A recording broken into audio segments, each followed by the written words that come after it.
La resiliencia de los pueblos está en sus historias. Y hoy tenemos una recopilación de 3 historias que estoy segura serán de su interés. Estaremos hablando de esos vigilantes misteriosos de las iglesias católicas. Ya verán de qué se trata. Después estaremos hablando de cómo ha sido la representación del diablo a través del tiempo en las iglesias cristianas. Y luego cerraremos este programa con la historia verdadera de Juana de Arco.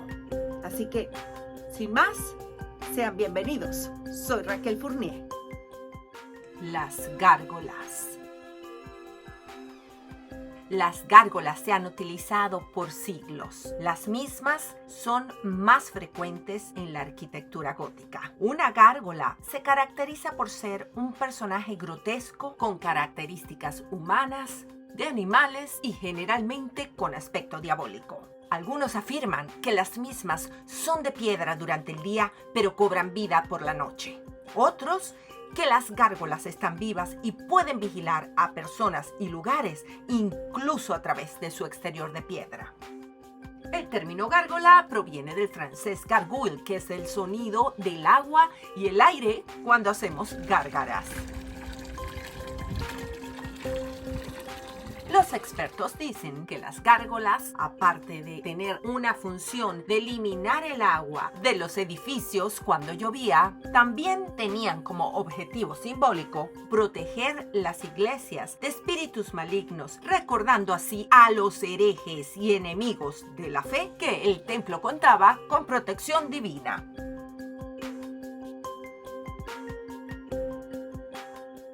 Es la fachada de la Iglesia de la Concepción.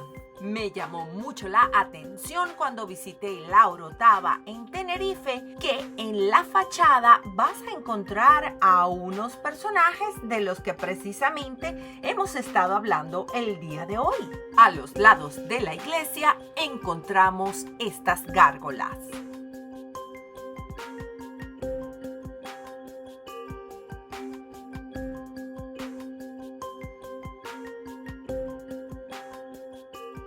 Y puedo decir que es la primera vez que veo una con un bebé en brazos.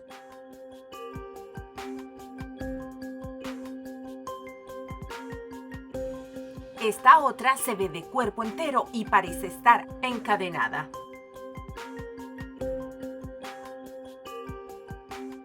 Y por supuesto que Notre Dame no podía faltar en nuestro viaje si estamos hablando de gárgolas.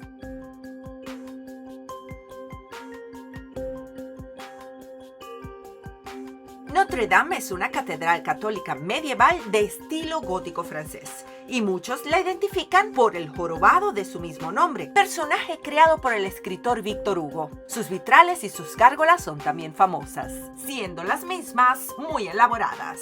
Pareciera que estas criaturas de piedra acechan a los malvados protegiendo esta construcción sagrada hace siglos.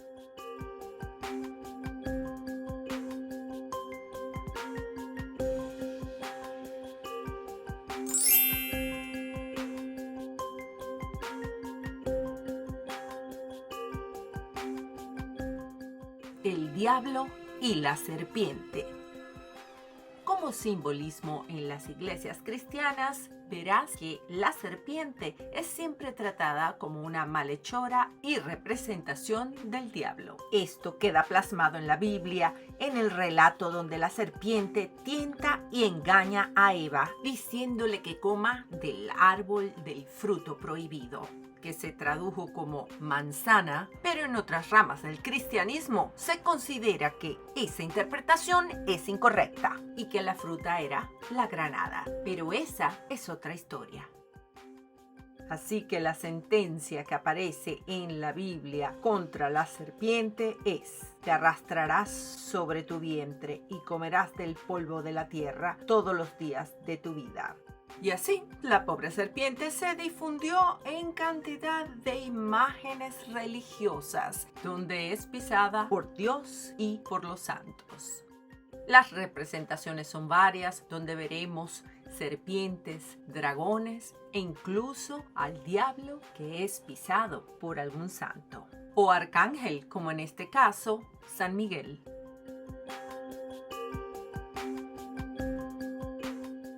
Este Cristo nos da la bendición mientras sostiene un globo y pisa un demonio que hace muecas. Y aquí, en la iglesia de San Juan Bautista, en Cesena, Italia, encontraremos otro ejemplo. En este caso, encontramos a un santo pisando al demonio y a su lado un cerdito.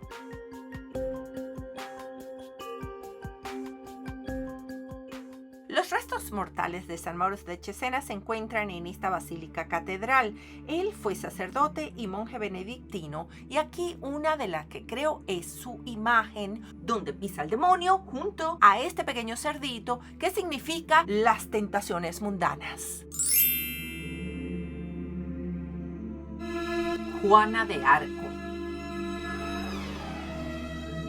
Una de las imágenes que encontrarás con más frecuencia cuando recorres las iglesias de Francia es la de Juana de Arco. Juana de Arco fue beatificada por el Papa Pío X en 1909 y fue proclamada santa por Benedicto XV en 1920, y desde entonces es la patrona de Francia. Juana de Arco fue una campesina francesa que se cree que nació el 6 de enero de 1412 en la hoy Domremy-la-Pucelle. No se sabe a ciencia cierta cuál era su verdadero apellido. Algunos documentos indican Darc, Tarc, Dare, Day y otros. La forma Darc, o de arco en español, aparece un siglo y medio después de su fallecimiento. Una estatua de Juana de Arco flanquea la entrada a la iglesia de Saint-Pierre en la parte baja de la abadía de San Michel. Precisamente siendo el arcángel San Miguel una de las voces que junto a la de Santa Catalina de Alejandría y de Santa Margarita de Antioquía decía escuchar. San Miguel Arcángel con su armadura, su espada o lanza, una balanza y por supuesto bajando del cielo impartiendo justicia.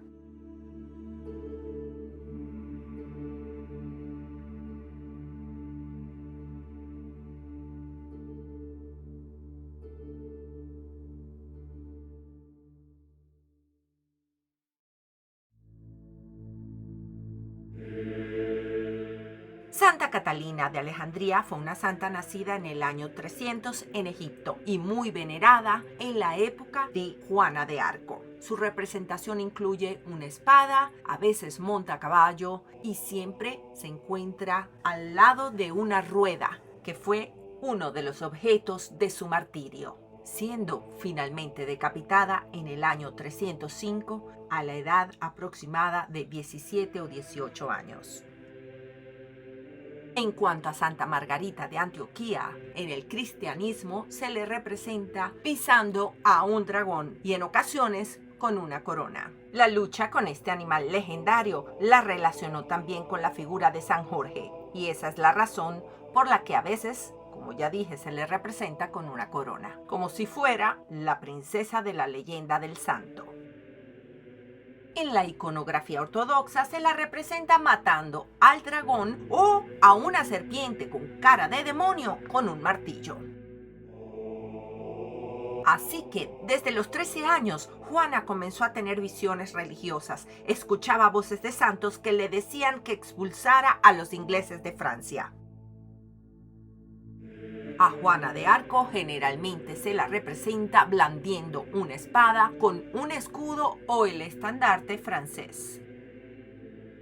En 1429 lideró al ejército francés con más de 5.000 hombres, derrotando a los ingleses. Todo después de haber convencido al delfín francés a dejarla liderar las tropas, resultando en que el delfín se convirtiera en Carlos VII, rey de Francia, después de su importante participación al final de la Guerra de los 100 años, consiguiendo así levantar el cerco de Orleans. Juana de Arco, o la doncella de Orleans, decide continuar su campaña militar contra Inglaterra, a lo que el rey Carlos VII se opuso. Y en el año 1430, durante una operación contra los ingleses en Compiègne, cerca de París, los soldados borgoñones la capturan, vendiéndola a los ingleses por 10.000 libras. Se hace un juicio fraudulento y el 3 de enero de 1431 se formulan los cargos que la acusan de hereje y, entre otras cosas, haber violado la ley divina al vestirse como un hombre e ir armada. Hagamos aquí una pausa para saber cómo se veía Juana de Arco. Se dice que la doncella de Orleans tenía cabello abundante y rubio, el cual llevaba bajo una cofia. Sus mejillas eran carnosas, era de tez clara, boca bien dibujada y unos ojos azules que iluminaban su rostro. Además, utilizaba una túnica atada con 20 cuerdas a un pantalón y encima de él usaba botas de cuero duro, muy resistente, lo cual le daba un aspecto muy masculino. Durante esa época la vestimenta en Europa era muy importante y se prohibía a las mujeres utilizar prendas de hombre. Y Juana no lo hizo para desafiar la autoridad ni para sentirse más cómoda en el campo de batalla. Se vestía así para protegerse. Juana declara en su juicio, según el archivo histórico de Juana de Arco, que se cubría tanto por miedo a ser violada por otros soldados. Así que todas las cuerdas atadas sobre las prendas de las piernas y su túnica volvían complicado que un abusador las quitara, pues le hubiera tomado mucho tiempo. Su proceso de juicio y condena se inicia el 9 de enero de 1431 y culmina en marzo. Es interrogada por largas horas en el castillo de Rouen, donde era prisionera. Se hace una investigación preliminar y no se la deja tener un abogado. Un examen de su virginidad se lleva a cabo el 13 de enero, supervisado por la duquesa de Bedford. Se le interrogó por mucho tiempo, pero no se encontraba nada para poderla acusar. A todas estas, el rey de Francia, Carlos VII, le da la espalda y no busca rescatarla. Mientras estaba encarcelada, 2 de sus carceleros intentan violarla en varias ocasiones. Sobre este punto no hay más detalles en la transcripción de su juicio y no se sabe si lograron su cometido. El 24 de mayo acepta renunciar a la ropa masculina y a firmar un documento de abjuración. Muchos dicen que debido a la tortura. Esa noche se arrepiente. De nuevo había oído las voces y le habían reprochado su traición. Lo que llamaron una recaída dio pie a su condena como hereje. Así que en la mañana del 30 de mayo de 1431, en una ceremonia pública celebrada en la plaza del viejo mercado de Rouen, Juana de Arco fue condenada como hereje relapsa. Es excomulgada y entregada por la Inquisición a la justicia secular. La víspera, Juana sufrió una crisis de nervios y se arrancó puñados de cabello. Llegó a la ejecución vestida con ropajes largos que se reservaban para las brujas, las manos atadas y un capirote en la cabeza que leía: hereje, reincidente, renegada, idólatra. La multitud la vio rezar de rodillas, besar un crucifijo y comulgar antes de que fuera llevada a la hoguera. Antes de prender la hoguera, pide un crucifijo. El verdugo enciende el fuego y Juana de Arco grita varias veces Jesús, pasando 4 horas antes de que su cuerpo se convirtiera en cenizas.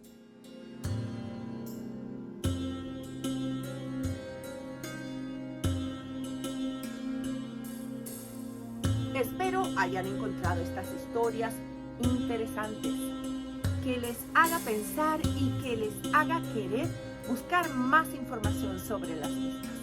Si tienen algún comentario, pregunta o sugerencia, la pueden hacer utilizando la información que compartimos con ustedes a través de ese banner que aparece en sus pantallas en este momento. Ahora me queda despedirme hasta una próxima oportunidad.